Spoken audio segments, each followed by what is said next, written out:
Sometimes the most ordinary people find themselves in the most extraordinary circumstances. When bullets start flying and chaos erupts around you, training kicks in. But what happens when your training never prepared you for the moment when everything changes? This is the story of Senior Airman Maria Santos, a logistics specialist who spent her days managing supply chains and cargo manifests at a forward operating base in Afghanistan. She was the person who made sure soldiers had ammunition, food, and equipment, the invisible backbone that kept operations running smoothly. Maria had never fired a weapon in combat, never called in air support, never imagined she would become the difference between life and death for an entire patrol trapped behind enemy lines. But on one scorching afternoon in August 2021, when an A-10 Warthog thundered overhead and everything went wrong, Maria discovered that sometimes the most important battles aren't fought by those trained for combat, they're won by those who refuse to give up when it matters most.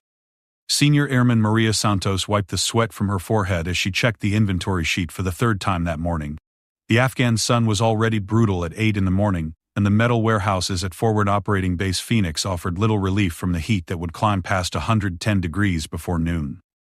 Around her, the familiar sounds of military logistics filled the air, the rumble of supply trucks, the beeping of forklifts moving pallets, and the constant chatter of radio communications coordinating deliveries across the region. Maria had been managing cargo operations at FOB Phoenix for 7 months now. It was her second deployment, and she had settled into the rhythm of military supply chain management, with the efficiency that had earned her recognition back at her home base in Nevada. Every morning started the same way: coffee that was too strong, a briefing about convoy schedules, and hours spent ensuring that everything from ammunition to toilet paper reached the right units at the right time. Her job was critical, though it rarely felt glamorous. While combat troops received the recognition and headlines, Maria knew that without logistics specialists like her, those same troops would find themselves stranded without supplies, ammunition, or the equipment they needed to complete their missions.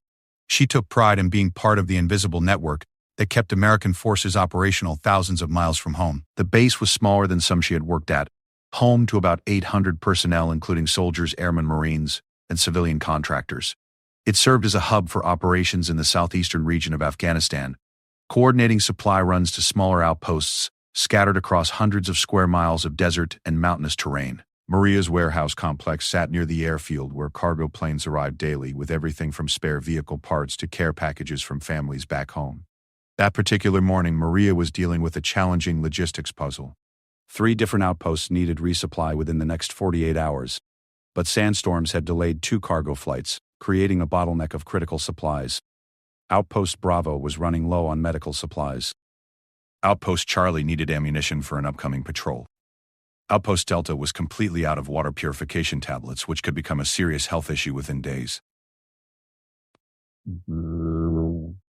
Maria spread the inventory reports across her desk in the air-conditioned trailer that served as the logistics command center.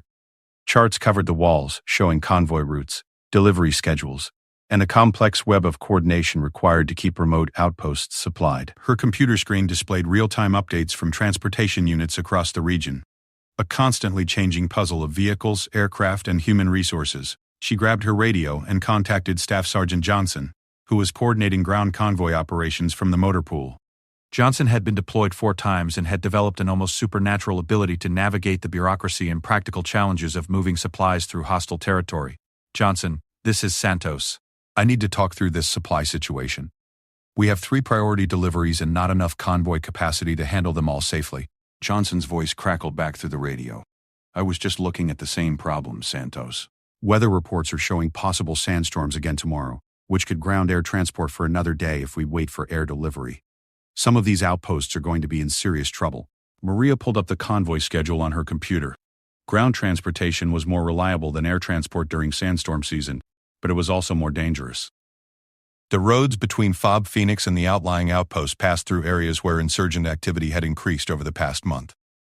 Intelligence reports suggested that enemy forces were specifically targeting supply convoys, hoping to disrupt American operations by cutting off the flow of necessary resources. She made the decision that she had been trained to make, prioritize based on immediate threat to life. Medical supplies took precedence, followed by ammunition for active patrol operations, and finally the water purification tablets which, while important, could be substituted with other methods for a few more days. "Johnson, let's send the medical supplies to Bravo with the next convoy. Schedule ammunition delivery to Charlie for tomorrow morning and we'll figure out Delta's water situation by Wednesday. Can your people handle a 2-convoy operation?" "We can make it work. Johnson replied. I have good drivers and the route to Bravo has been quiet lately. Charlie's a bit more exposed, but we'll coordinate with air cover if we can get it. Maria spent the next several hours working through the details of the convoy operations. She coordinated with the motor pool to ensure that vehicles were properly maintained and equipped. She worked with the communications team to establish check-in procedures for the convoys. She reviewed intelligence reports with the security team to understand current threat levels along the planned routes. This was the part of her job that most people never saw. The careful planning and coordination that happened before any supplies moved anywhere. A single mistake in planning could result in delays, wasted resources, or in worst-case scenarios, lives lost.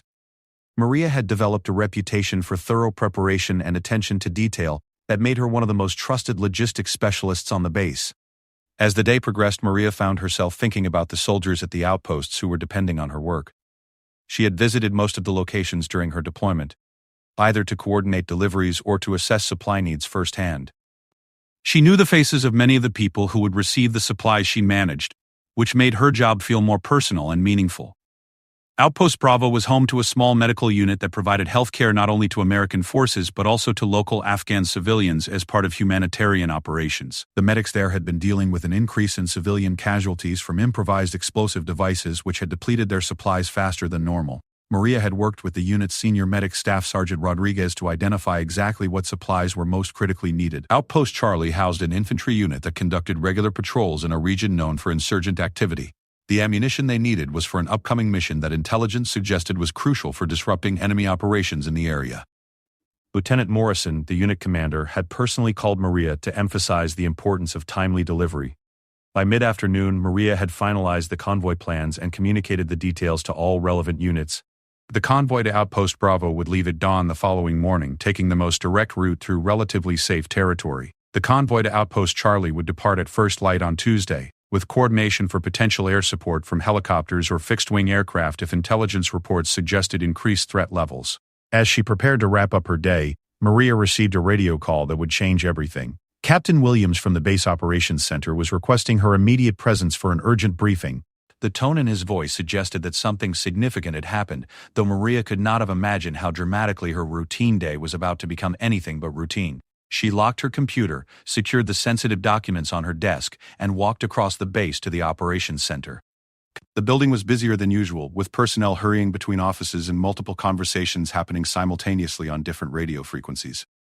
Maria could sense the tension in the air, the kind of heightened alertness that indicated a developing situation requiring immediate attention. Captain Williams briefed her quickly and efficiently. Intelligence had received reports of a distress call from a patrol that had become separated from their unit during a routine mission near the Pakistani border. The patrol consisted of 6 soldiers who had been conducting reconnaissance when their vehicle broke down in hostile territory.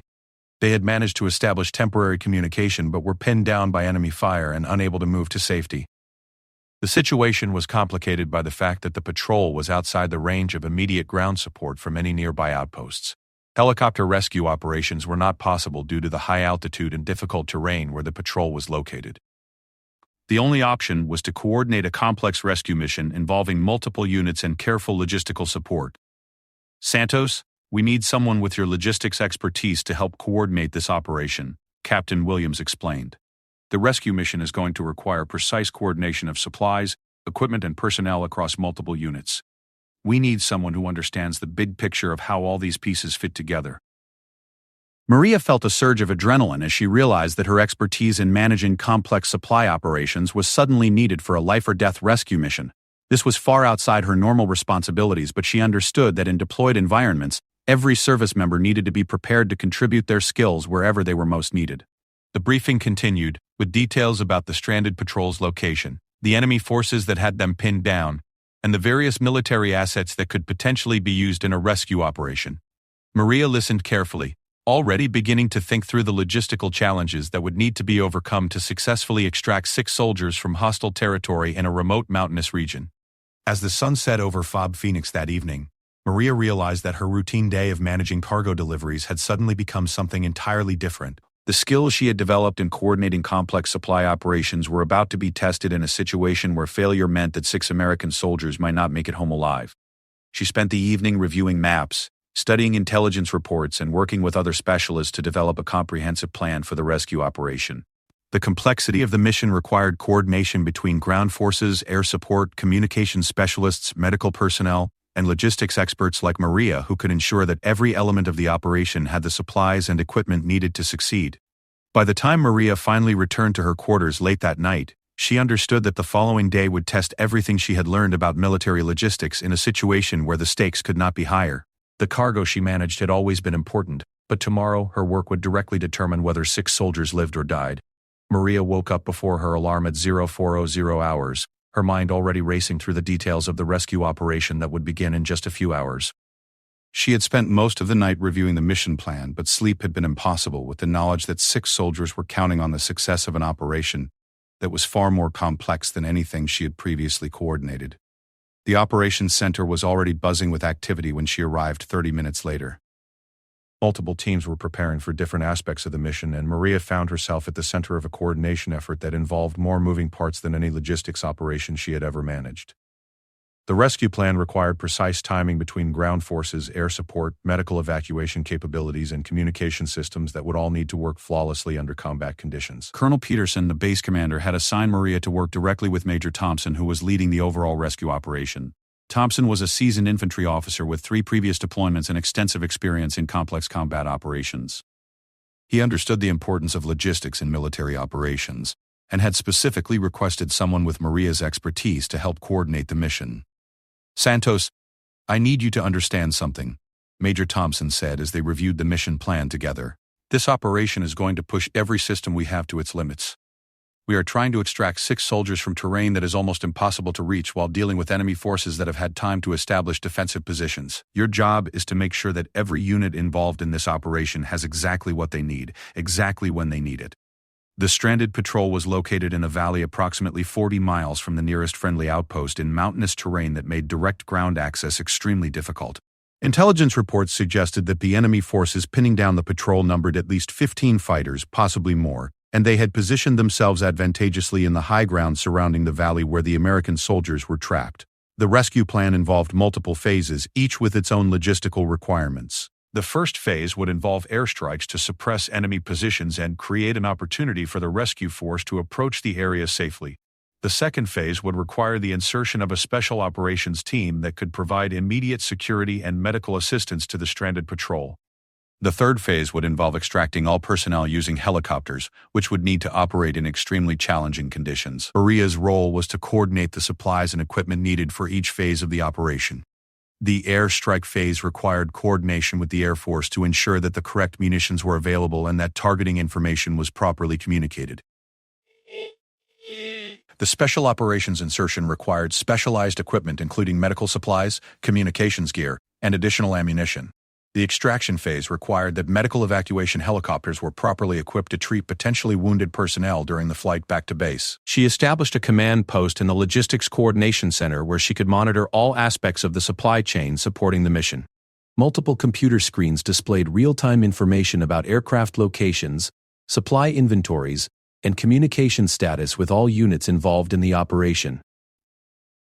Radio frequencies were constantly active with updates from different teams as they prepared for their roles in the mission. The complexity of coordinating so many different elements simultaneously was unlike anything Maria had experienced in her previous logistics work. In normal supply operations, she had the luxury of time to plan carefully and make adjustments if problems arose. In this rescue operation, everything had to work perfectly on the first attempt, because there would be no opportunity to fix mistakes or delays. The first challenge arose almost immediately when weather reports indicated the cloud cover in the target area was heavier than expected. This would affect the ability of aircraft to accurately identify and target enemy positions, which could compromise the entire first phase of the operation. Maria worked with the Air Operations Center to identify alternative munitions that would be effective even with limited visibility, and she coordinated with the supply depot to ensure that the correct ordnance was loaded onto the aircraft that would conduct the airstrikes. The second challenge involved the special operations team that would be inserted to assist the stranded patrol. The team had requested specialized night vision equipment that was not normally kept in inventory at FOB Phoenix. Maria contacted supply centers at 3 other bases in the region and finally located the equipment at a base 60 miles away. She arranged for a priority helicopter flight to transport the equipment to FOB Phoenix, coordinating with air traffic control to ensure that the flight would not interfere with other aircraft involved in the mission. As the morning progressed, Maria found herself managing what felt like dozens of separate logistics operations simultaneously. She coordinated with the motor pool to ensure that ground vehicles were fueled and equipped for potential follow-up operations. She worked with the communications section to verify that all radio equipment was functioning properly and that backup systems were available. She coordinated with the medical section to ensure that the evacuation helicopters were equipped with the supplies needed to treat various types of combat injuries. The stress of managing so many critical details simultaneously was intense. But Maria drew on her training and experience to maintain focus on the essential elements that could determine the success or failure of the mission. She had learned early in her career that successful logistics operations required the ability to prioritize tasks based on their impact on the overall mission, and she applied that principle to every decision she made throughout the morning. At 1100, Major Thompson called for a final mission briefing with all unit leaders involved in the operation. Maria presented her logistics assessment, confirming that all supplies and equipment were in place and that backup plans had been developed for the most likely potential problems. The briefing covered every aspect of the mission timeline, with particular attention to the coordination required between different units operating in the same airspace and geographical area. The rescue operation officially began at 1200 hours when the first aircraft took off from FOB Phoenix heading toward the target area. Maria monitored the mission progress from the operations center, tracking the location and status of every aircraft and ground unit involved in the operation. Radio communications provided constant updates as the various elements of the mission unfolded according to plan. The airstrike phase proceeded successfully, with aircraft reporting that they had successfully engaged multiple enemy positions and created the opportunity for the Special Operations Team to approach the area where the patrol was stranded.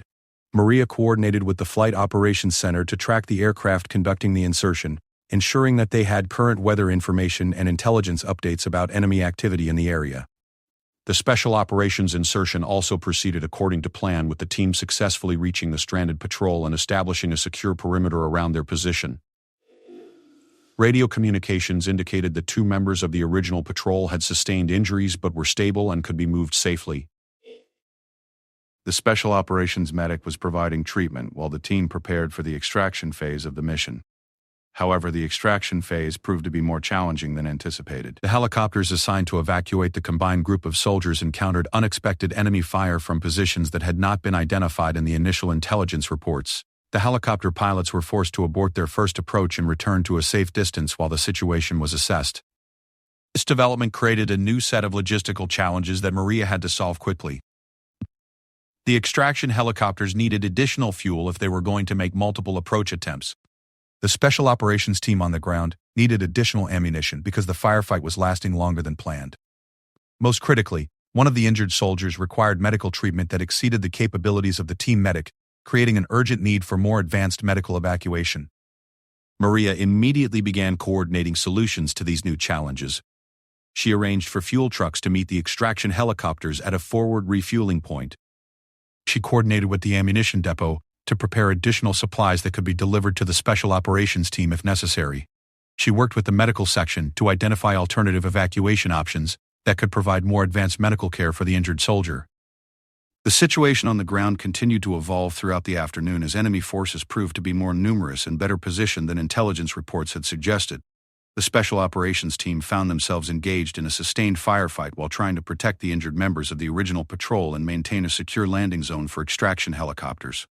At 1500 hours, Major Thompson made the decision to request additional air support to suppress the enemy positions that were preventing helicopter extraction. This required coordination with higher headquarters to obtain permission for additional airstrikes, and Maria found herself working with air operations centers at multiple bases to identify available aircraft and coordinate their deployment to the target area. The request for additional air support introduced a new element into the mission that had not been part of the original plan. Maria had to quickly assess what supplies and coordination would be needed to support the additional airstrikes while maintaining her oversight of all the other logistics elements that were already in progress. As the afternoon wore on, Maria realized that the mission was becoming far more complex and dangerous than anyone had anticipated. What had begun as a relatively straightforward rescue operation was evolving into a major combat engagement involving multiple types of aircraft, special operations forces, and potentially additional ground units. The stress of managing so many critical moving parts simultaneously was unlike anything Maria had experienced in her logistics career. but she found herself rising to the challenge with a focus and determination that surprised even her. The knowledge that 8 American soldiers were now trapped in hostile territory, depending on the success of operations that she was helping to coordinate, provided a clarity of purpose that made every decision feel both urgent and meaningful. As evening approached, Maria prepared for what she knew would be the most critical phase of the entire operation. The additional air support had been approved and was en route to the target area. The Special Operations Team was maintaining their defensive position but was running low on both ammunition and medical supplies. The extraction helicopters were refueled and ready for another attempt, but success would depend on whether the airstrikes could suppress enemy positions enough to allow a safe evacuation. Everything that Maria had learned about logistics, coordination, and military operations was about to be tested in a situation where failure was not an option. The distinctive sound of an A-10 Warthog's twin engines echoed across FOB Phoenix as the aircraft approached for landing at 16:30 hours. Maria looked up from her coordination station in the operations center, recognizing the sound that had become synonymous with close air support operations throughout Afghanistan. What she did not know was that this particular A-10, piloted by Captain Sarah Mitchell, would fundamentally change both the rescue mission and Maria's own understanding of what she was capable of achieving under pressure. Captain Mitchell had been diverted from a routine patrol mission to provide close air support for the increasingly complex rescue operation. The A-10 was specifically designed for close air support missions, with heavy armor protection, a devastating 30 cannon, and the ability to operate effectively in hostile environments where other aircraft would be vulnerable. Mitchell had flown over 100 combat missions in Afghanistan and had developed a reputation for precision strikes that could engage enemy positions extremely close to friendly forces. Maria coordinated with the Air Operations Center to ensure that Captain Mitchell received the most current intelligence about the situation on the ground. The Special Operations Team had been engaged in continuous combat for over 3 hours now, and their ammunition supplies were running critically low. The injured soldiers from the original patrol needed immediate medical evacuation, but enemy positions were still preventing helicopter access to the area. "This is Hog 77 requesting immediate briefing on ground situation." Captain Mitchell's voice crackled over the radio as she taxied her A-10 toward the operations area. "I understand we have friendlies in contact and need close air support for extraction." Maria found herself directly involved in briefing Captain Mitchell about the tactical situation, using her detailed knowledge of the logistics and coordination aspects of the mission to provide information that would be crucial for effective air support. This was far outside her normal responsibilities, but the complexity of the ongoing operation required that everyone with relevant knowledge contribute to the mission planning. "Captain Mitchell, this is Senior Airman Santos coordinating logistics support." Maria responded over the radio.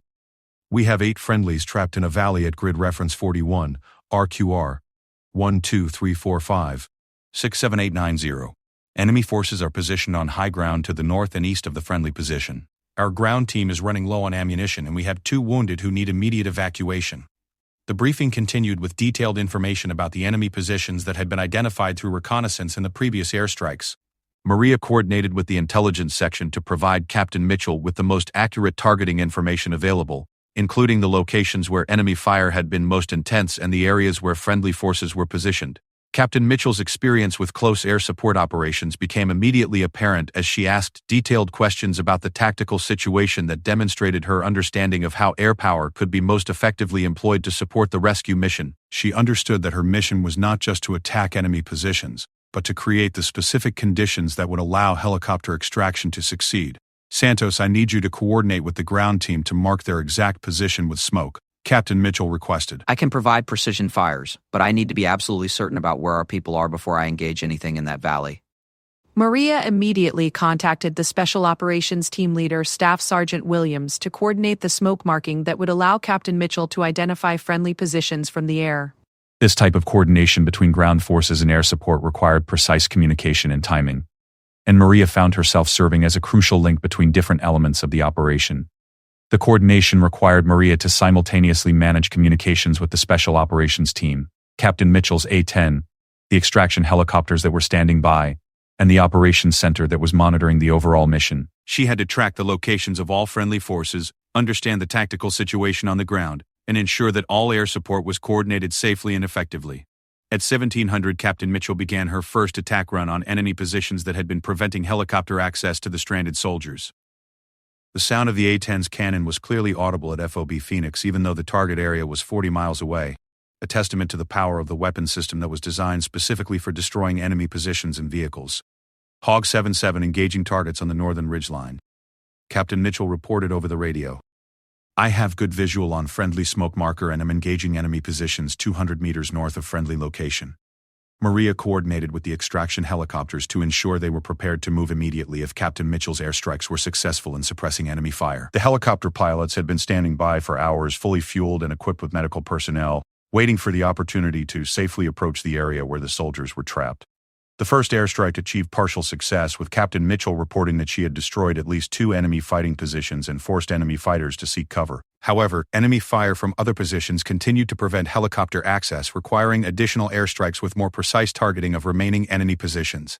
Santos, I need updated information on enemy activity.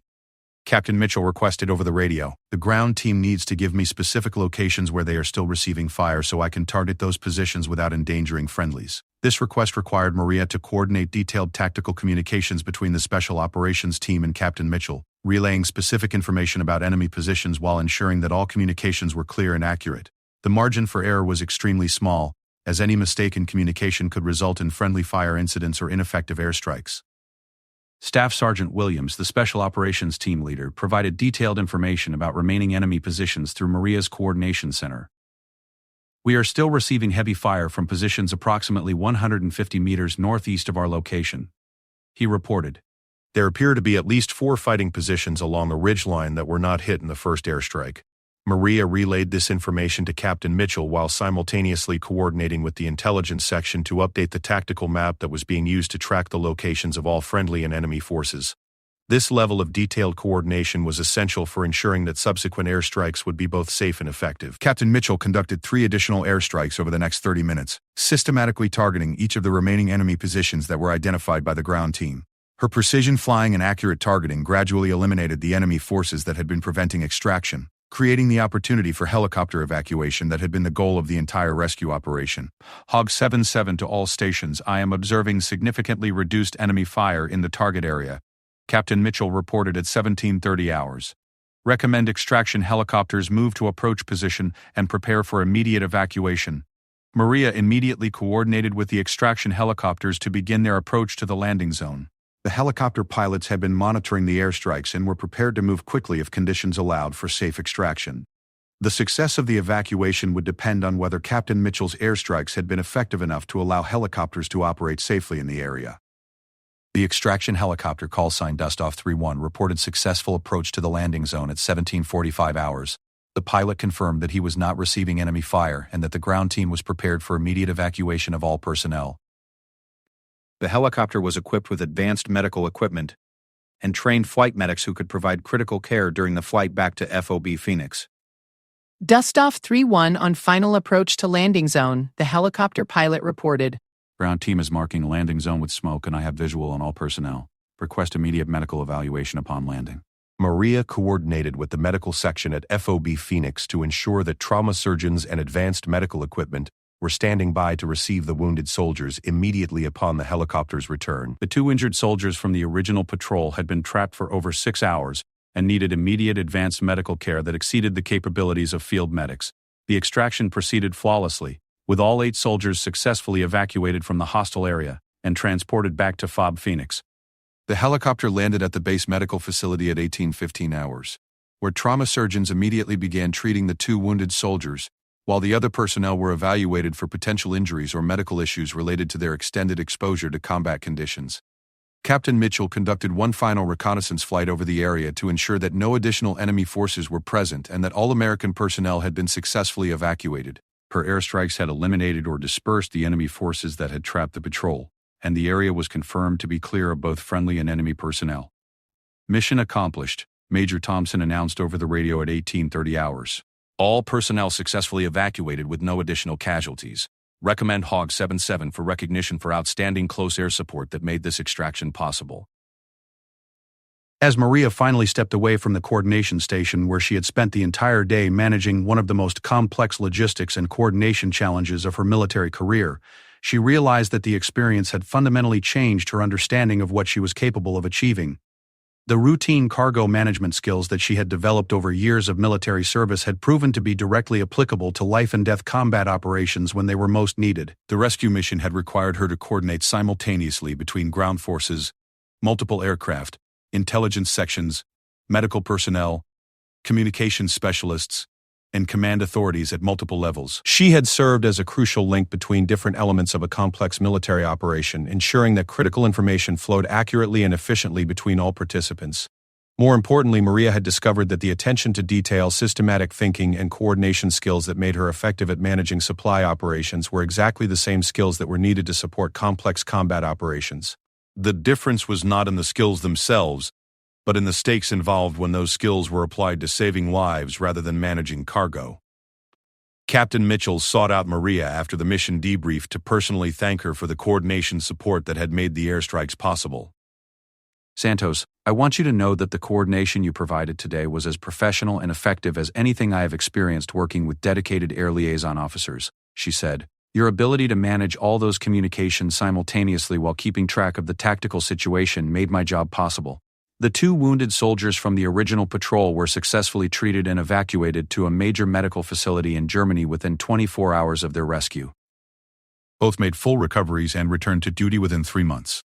The other 6 soldiers involved in the rescue operation all returned to their regular duties without serious injury, though several were recognized for their performance during the extended combat engagement. Maria received a formal commendation for her performance during the rescue operation, recognition that acknowledged her contribution to the successful evacuation of 8 American soldiers from hostile territory.